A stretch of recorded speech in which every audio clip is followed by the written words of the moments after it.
Hello everyone. तो let's start with fractional part function FPF. ठीक है, तो हम लोगों ने जीआईएफ देखा था। जीआईएफ में भी और भी बहुत ही इंटरेस्टिंग की बातें हमें करना बाकी हैं, जो हम लोग जीआईएफ और एफपीएफ मिला करके करेंगे। ठीक है, तो अभी रुक जा रहे हैं, पहले एफपीएफ समझते हैं, फ्रैक्शनल पार्ट फंक्शन। तो क्या है ये? कुछ नहीं, जैसे मानो सिंपल मानो बोल देते ना 5.2, तो 5.2 का डिब्बा क्या होता था? 5 होता था। तो किसी बंदे ने बोला कि यार फिर इसका फ्रैक्शनल पार्ट भी निकाल दे, मतलब ये जो 0.2 है ये भी अलग से निकल जाए। तो इसका फिर एक बंदे ने करली ब्रैकेट में डाल दिया इसको। ठीक है, मतलब अगर तुम 5.2 का फ्रैक्शनल मतलब ये रखोगे, करली ब्रैकेट लगा उसके ऊपर लगा दोगे, तो तुम्हारे पास आएगा 0.2। ठीक है, पर अगर तुमने क्या लगा दिया, टिब्बा लगा दिया, तो क्या आएगा? 5 आएगा। तो ये कुछ नहीं है, मतलब एक तरीके से दोनों एकदम साथ साथ में चलते हैं। जीआईएफ और एफपीएफ जो हैं ये बेसिकली आपके एकदम साथ साथ में चलते हैं। ठीक है, चलो फिर 2.7 का क्या होगा? 0.7। आई होप से ये बात समझ में आ रही है। 3.8 का क्या होगा? 0.8 होगा। 9.2222 इसका क्या होगा? 0.2222 ये तो होगा। तो 0.22 ये हो जाएगा, राइट। इसका क्या होगा? इसका हो जाएगा सिंपल सा 0.75736, है ना। अच्छा, ई का क्या होगा? तो यार अब एक दिक्कत है इसमें, जैसे तुम्हारा जब ई होता है तो ई की वैल्यू होती है वैसे तो 2.7 समथिंग, राइट। तो अब ये जो होती है ना, ये देखा जाए तो ये अप्रॉक्सीमेशन होता है। सिमिलरली जैसे पाए है, तो पाए की वैल्यू 3.14 थोड़ा ना होती है कोई। तो ये जो पॉइंट के बाद 14 लगाया है, ये बेसिकली सब अप्रॉक्सीमेशन है, राइट। तो इसका आंसर तुम ये नहीं लिख सकते कि भाई 0.78 इस टाइप से करके, या फिर इसका तुम ये नहीं लिख सकते कि 0.14। दिस इज रॉन्ग, ठीक है। ये थोड़ा ना है कोई, क्योंकि ये अप्रॉक्सीमेशन है। तो फिर लोगों ने सोचा क्या करें क्या करें, तो नेक्स्ट सोचा, उन्होंने बोला यार ई के अगर आगे -3 लगा दें तो क्वेश्चन हो जाएगा। सॉरी, ई के आगे अगर मैं -2 लगा दिया, बेसिकली मैंने क्या करा, ई में से 2 हटा दिया। मतलब क्या हुआ? ई क्या है? ई हमें तो पता नहीं है वैसे, मतलब अप्रॉक्सीमेटली हम बोल देंगे ई जो है वो 2.78 समथिंग होता है, राइट। तो अगर इसमें से तुमने 2 को माइनस कर दिया तो उसका फ्रैक्शनल पार्ट ही तो बचेगा, बिल्कुल। तो इसलिए मैंने इसको लिख दिया e-2 और इसको लिख दिया -2। तो ये बहुत ही इंपॉर्टेंट पॉइंट है, इसको याद रखो कि अच्छा ऐसा करते हैं, मतलब इस टाइप से होता है। सिमिलरली मैंने तुमसे बोला था कि पाई स्क्वायर का फ्रैक्शनल पार्ट क्या है, तो पाई स्क्वायर कितना आया था? 6 पॉइंट समथिंग। तो क्या बोलेंगे? Pi square -6। ठीक है, ये इसका आंसर होगा। तो इसमें कभी भी गलती मत करना, मतलब गलती भी स्टार्टिंग में होती है, पर क्योंकि मैंने तुम्हें बता दिया तो कोई दिक्कत नहीं है। अच्छा, इंटीजर, तो यार इंटीजर में तो कुछ है ही नहीं, 0। 7 का क्या है? 0, बिल्कुल। आई होप उसमें कोई डाउट नहीं होगा कि भाई 5.0 ही तो है ये, तो 0.0 यानी 0, तो 7 भी 0। अच्छा, माइनस में अब अगर आ जाए तो अब यहाँ गड़बड़ हो जाती है, क्योंकि फ्रैक्शनल पार्ट फंक्शन जो होता है वो हमेशा होता है पॉजिटिव। तुम अगर ध्यान से देखोगे तो यहाँ पर जो ये दिख रहा है तुमको, ये हमेशा 0 से 1 के बीच में है, 0 से लेकर के 1 के बीच में तो है ये, देखा जाए तो। यार एक बार बता, जो फ्रैक्शन होगा तुम्हारा, जो तुम्हारा फ्रैक्शनल होता है, फ्रैक्शन जो होता है वो 0 से 1 के बीच में है। यहाँ पे 0 के इक्वल हो सकता है, कब होता है 0 के इक्वल? जब वो इंटीजर हो, वरना इन सारे केसेस में क्या हो रहा था? इन सारे केसेस में तो जो फ्रैक्शनल पार्ट था वो 1 से छोटा ही था, राइट। तो जब तुम बहुत सोचोगे तो तुम्हें एक बात समझ में आएगी कि जो हमारा ये होता था, हम लोगों ने पिछले लेक्चर में एक बात प्रूव करी थी कि जो तुम्हारा x होता है वो हमेशा, ये चीज़ मैंने तुम्हें बताया था, ये गलत लिखा हुआ है। यस, मैंने तुम्हें बताया था ये गलत लिखा हुआ है। मैंने बोला था कि x जो होता है वो हमेशा डिब्बा x से बड़ा होता है या उसके बराबर होता है। क्या ये पॉइंट याद आ रहा है? क्या ये पॉइंट याद आ रहा है? आई होप से याद आ रहा होगा। अब यहीं पे तुम एक और बात सुनो, जैसे मानो तुम्हारे पास है 5.2, ठीक है, तो 5.2 को हम कैसे लिख सकते हैं? 5 + 0.2, ठीक है। तो अगर मैं 5.2 को x मान लूँ तो ये 5 का लिखा हुआ है, ये इसका डिब्बा लिखा हुआ है, यानी कि डिब्बा x लिखा हुआ है। फिर ये क्या लिखा हुआ है? ये उसका फ्रैक्शनल पार्ट लिखा हुआ है, तो ये लिखा हुआ है फ्रैक्शनल पार्ट x। तो क्या मैं ये बात बोल सकता हूँ कि कोई भी जो x है, कोई भी अगर कोई x है तो उसको मैं ऐसे लिख सकते हैं, डिब्बा x plus fractional part x? बोलो, ठीक है, बिल्कुल। तो अब किसी ने फिर सोचा कि अगर मैं बोलूँ -5.2 और अगर मुझे इसको भी इसी डेफिनेशन में डिफाइन करना है तो मैं फंस सकता हूँ। क्यों मैं फंस क्यों सकता हूँ? ये बता, -5.2 को अगर तुम x मान लो तो इसका डिब्बा x क्या होगा? तो मुझे लगता है इसका -5.2 का डिब्बा क्या होता है? -6 होता है। तुम्हारा x क्या है? -5.2, तो इसका डिब्बा क्या होगा? बोलो, -6 होगा।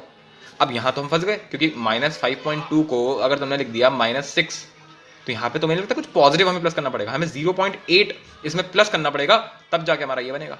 बोलो, क्या ये बात समझ में आ रही है? मतलब -6 में अगर तुम 0.8 प्लस करोगे तभी तो तुम 5.2 बना पाओगे। तो 0.8 को क्या बोले? अगर हमें इसी डेफिनेशन को सेटिस्फाई कराना है हर नंबर के लिए, हम क्यों कराना चाह रहे हैं कि इसको हर नंबर के लिए सेटिस्फाई हो जाए? क्योंकि यार फिर ये बहुत सिंपल पड़ेगा, चाहे नेगेटिव नंबर हो, चाहे 0 हो, चाहे पॉजिटिव नंबर हो, हर नंबर के लिए ये डेफिनेशन हो जाएगी। तो फिर हमने सोचा कि इसी को ही फ्रैक्शनल पार्ट x बोल देते हैं। तो फिर हमारे पास हम बोल सकते हैं, सॉरी, तो हम बोल पाएंगे कि -5.2 इक्वल्स टू डिब्बा ऑफ -5.2, ठीक है, प्लस फ्रैक्शनल पार्ट ऑफ -5.2। और उसका आंसर क्या रहा है? तो उसका आंसर क्या रहा है? -5.2 का डिब्बा क्या होता है? -6।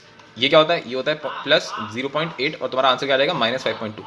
तो इसका तुम्हें रीजन समझ में आ रहा है कि क्यों हम लोगों ने फ्रैक्शनल पार्ट को -0.2 ना लेकर के, हमने फ्रैक्शनल पार्ट को, हमने इसको ये था -5.2, इसको मैंने -0.2 क्यों नहीं लिया? क्यों नहीं लिया? क्योंकि अगर मैं इसको ये ले लेता तो जो मेरा -5.2 है ना, ये मेरा जो -5.2 है, ये कभी भी हम इस डेफिनेशन में नहीं लिख पाते। और हमारा पॉइंट ये था यार कि सारे नंबर एक ही डेफिनेशन पे आ जाए, तो इसलिए हमने इसको मतलब इसको रिजेक्ट करा। और हमने जब बोला कि बेटा अच्छा तू बता दे फिर तू किस हिसाब से करना चाहिए, तो उसने बोला यार 0.8 ज़्यादा अच्छा रहेगा। तो उसने बोल दिया कि 0.2 को अगर तुम 1 में से माइनस कर दोगे तो मुझे लगता है 0.8 आ जाएगा।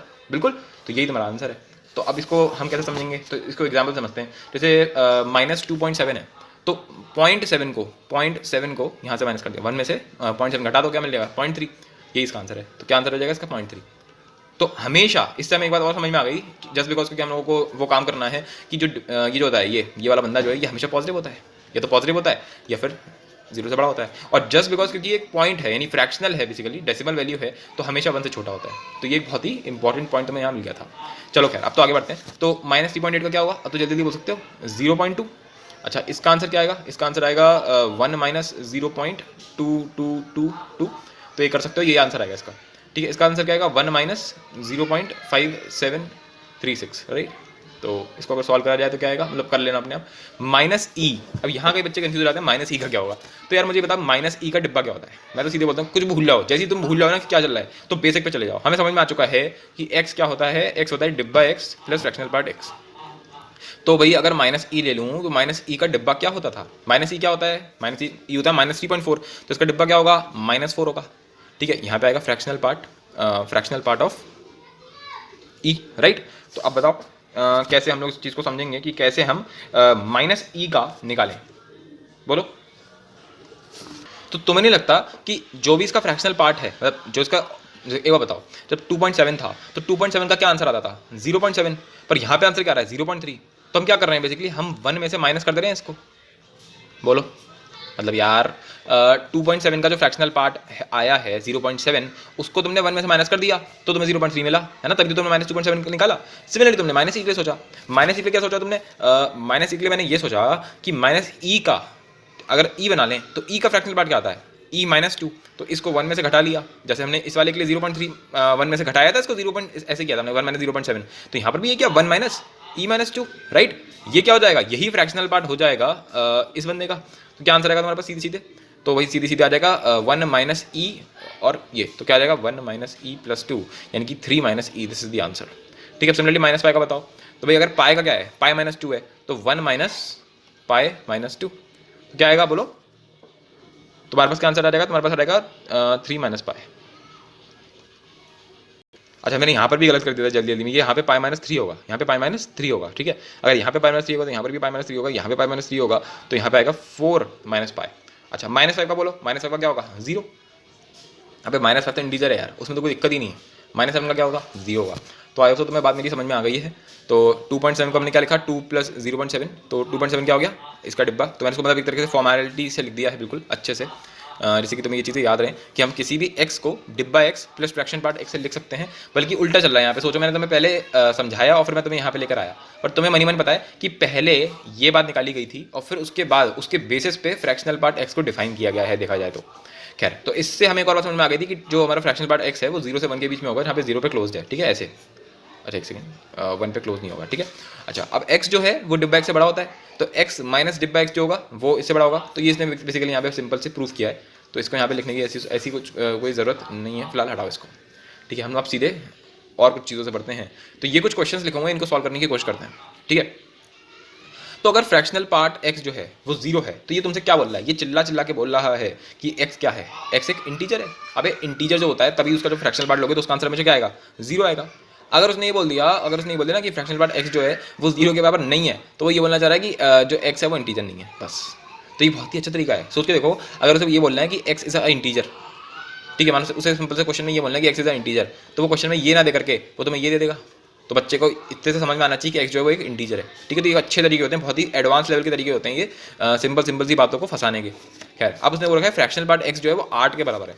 क्या ऐसा हो सकता है? फ्रैक्शनल पार्ट जो होता है वो 0 से 1 के बीच में होता है और 8 तो बहुत बड़ा हो गया, तो ये तो हो ही नहीं सकता। तो इसका आंसर क्या हो जाएगा? नो सॉल्यूशन हो जाएगा बेसिकली। सिमिलरली बोलो, फ्रैक्शनल पार्ट x जो क्या वो 1.001 के बराबर हो सकता है? नहीं, 1 भी नहीं हो सकता, 1 भी नहीं हो सकता ना, 1.01 हो सकता है, ये हो सकता है 0.999 हो सकता है, क्योंकि वो 1 से छोटा है, 1 से छोटा होना चाहिए, ठीक है। तो बस यही है। तो इसका आंसर क्या हो जाएगा, इन तीनों का आंसर क्या हो जाएगा, नो सॉल्यूशन हो जाएगा। इसका आंसर क्या हो जाएगा, इसमें तो भाई सारे इंटीजर्स, वो सारे इंटीजर्स जिनके आगे पॉइंट में क्या लगा हुआ है 0.9999, यानी कि समथिंग लाइक दिस। मानो किसी ने बोल दिया 5 पॉइंट कितने, नहीं 3 6 7, तो इसके आगे 7 9 लगा लेना, और क्या।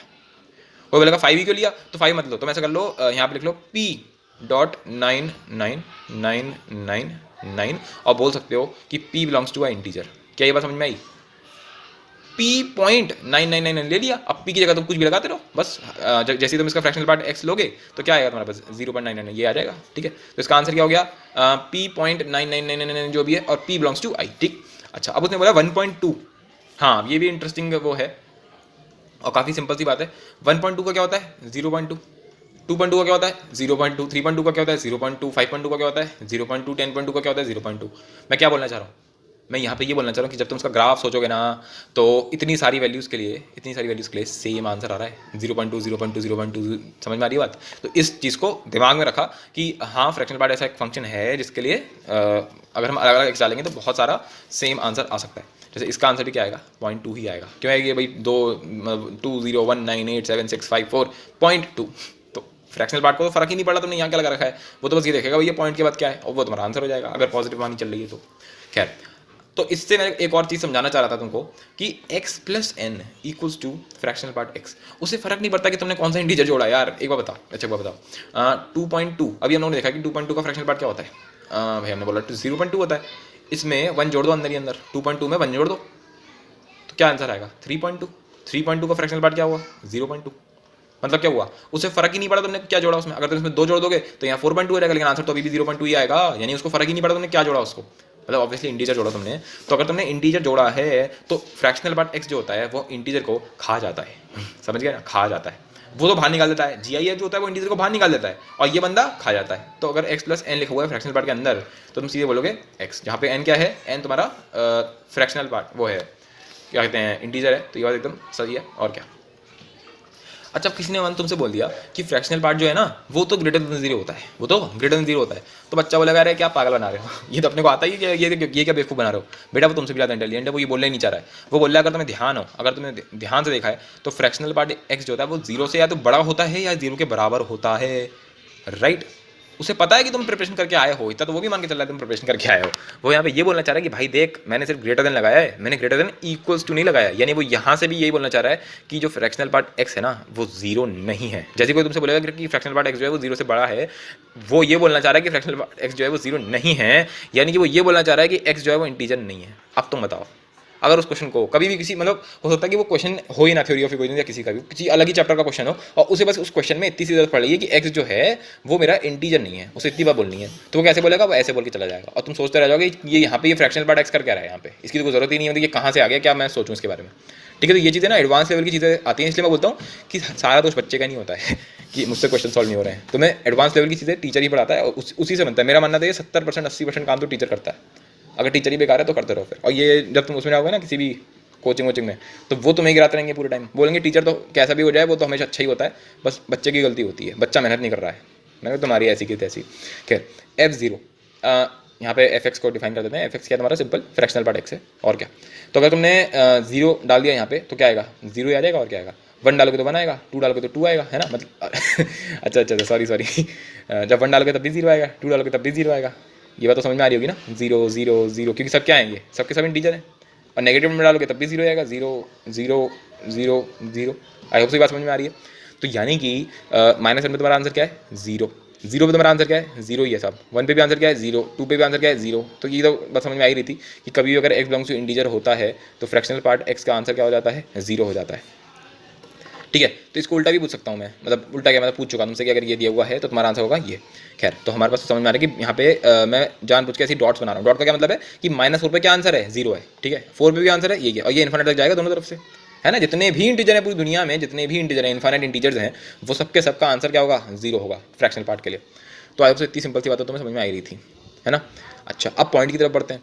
तो पॉइंट में क्या होगा, तो यार जो तुम्हारा ये 0.1, तो 0.1 का आंसर क्या आएगा 0.1 ही आ जाएगा, 0.2 का आंसर क्या आएगा? 0.2 ही आएगा। 0.3 का आंसर क्या आएगा? 0.3 आएगा। 0.4, 0.4, 0.5, 0.5, 0.6, 0.6, 0.7, 0.8, मतलब वही आंसर आ रहा है। मेरा कहने का मतलब क्या है कि जो तुम डाल रहे हो, जो तुम उसके अंदर डाल रहे हो, वही आंसर आ रहा है। मतलब क्या है इसका कि ये तो कोई ऐसा वाला फंक्शन नहीं हो गया y इक्वल्स टू एक्स, मतलब कि तुमने अगर इसके अंदर x डाला 0.2 तो तुम्हारा y की वैल्यू भी क्या आ रही है? 0.2, उसमें कोई चेंज ही नहीं हो रहा है। तो क्या स्ट्रेट लाइन बनेगी? और ये जो नंबर्स हैं ये कब से कब तक हैं? ये कहाँ से कहाँ तक हैं? ये हैं 0 से 1 के बीच में। ये जो तुम्हारे नंबर्स हैं ये मैंने कौन से नंबर लिए हैं? जो 0 से 1 के बीच में है, राइट। 0.1 और 0.9, मतलब ऑब्वियसली 0.999 तक जा सकता है, क्योंकि जैसे ही 1.1 हुआ, जैसे ही 1.1 हुआ, अब तुम्हारा आंसर क्या आ रहा है? अब तुम्हारा आंसर आएगा 0.1। अब फ्रैक्शनल पार्ट 1.1 क्या होता है? फ्रैक्शनल पार्ट 1.1 होता है 0.1, राइट। तो फ्रैक्शनल पार्ट 1 अगर 1.1 का 0.1 है तो ये हुआ क्या बेसिकली? अगर मैं फंक्शन बनाना चाहूँ इसका, तो यहाँ लिखा हुआ है x और यहाँ क्या लिखा हुआ है? 1 माइनस एक्स। बोलो क्या ये बात समझ में आ रही है? क्या ये बात समझ में आ रही है कि अगर यहाँ x लिखा हुआ है, जो तुम्हारा आंसर आया है वो है 1 माइनस एक्स, तो मैं इसका फंक्शन कैसे बना सकता हूँ? y equals to 1 minus x. ये कब से कब तक के लिए है? ये तुम्हारा है फॉर x कहाँ से कहाँ तक हो, अगर x तुम्हारा 1 से 2 के बीच में हो, राइट, तब के लिए। तो अब तुम समझ में आ रहा है कि फ्रैक्शनल पार्ट की पीस वाइज डेफिनेशन क्या बनेगी? ऐसे बनेगी, देखो, मतलब मैं थोड़ा इंटरवल के लिए दिखा रहा हूँ कि अगर तुम्हारा x जो है, अगर तुम्हारा x जो है वो 0 से 1 के बीच में है, अगर तुम्हारा x जो है वो 0 से 1 के बीच में है, तो तुम्हारा आंसर क्या होता है? x ही होता है, मतलब जो तुम अंदर डालोगे वही आंसर आ जाएगा। अगर तुम्हारा x जो है वो 1 से 2 के बीच में है, बीच में, ठीक है, तो तुम्हारा आंसर क्या आएगा? 1 माइनस एक्स आएगा, ठीक है। और यहाँ पे x, ये तो पहले लिख दो कि अगर x तुम्हारा इंटीजर है, अगर तुम्हारा x इंटीजर है तो आंसर 0 आएगा विदाउट एनी डाउट, ठीक। तो वो तो हमने पहले ही प्लॉट कर दिया अपने ग्राफ में। अच्छा, तो अगर इसी पैटर्न को हम फॉलो करें तो अगर मैं बोलूँगा 2 से 3, तो 2 से 3 के लिए क्या आंसर आएगा? 2 माइनस एक्स। अगर मैं बोलूँ कि 3 से 4, तो तुम्हारा आंसर क्या आएगा? बोलो, तुम्हारा आंसर आएगा 3 माइनस एक्स। और सिमिलरली अगर तुम्हें उल्टा जाना है तो x बिलोंग्स टू, मान लो तुमने किया -1 से 0, तो -1 से 0 में क्या आएगा? -1 से 0 में क्या आंसर आना चाहिए? तो इसको करके देख लेते हैं। -1 से 0 में कौन कौन से डेसिमल्स होंगे? समथिंग लाइक दिस, मानो 0.75, या फिर और क्या हो सकता है? -0.99, इस टाइप की सारी चीज़ें किस में होंगी? ये कौन सी वैल्यूज़ हैं जो कि -1 से 0 के बीच में है? बिल्कुल। तो अब ये इसका आंसर क्या आएगा? इसका आंसर आएगा, बोलो, क्योंकि ये तो नेगेटिव है, नेगेटिव नंबर का आंसर होता है 1 में से माइनस करना पड़ेगा ना इसको। तो जब करोगे तो क्या आंसर आएगा? 0.25। इसका आंसर क्या आएगा? 0.01। क्या दिख रहा है तुमको? ये क्या हो क्या रहा है? ये बेसिकली क्या हो रहा है? अगर मैं देखूँ तो ये तो 1 माइनस 0.75 है। सिमिलरली ये क्या है? ये है 1 माइनस 0.99, यानी कि अब ये -0.99 ये क्या है? ये तो x ही है, देखो ना। सिमिलरली -0.75 ये तो x ही है, यानी तुम फंक्शन में x डाल रहे हो और तुम्हारे पास आंसर क्या आ रहा है? 1 प्लस एक्स, यानी तुमने क्या करा? तुमने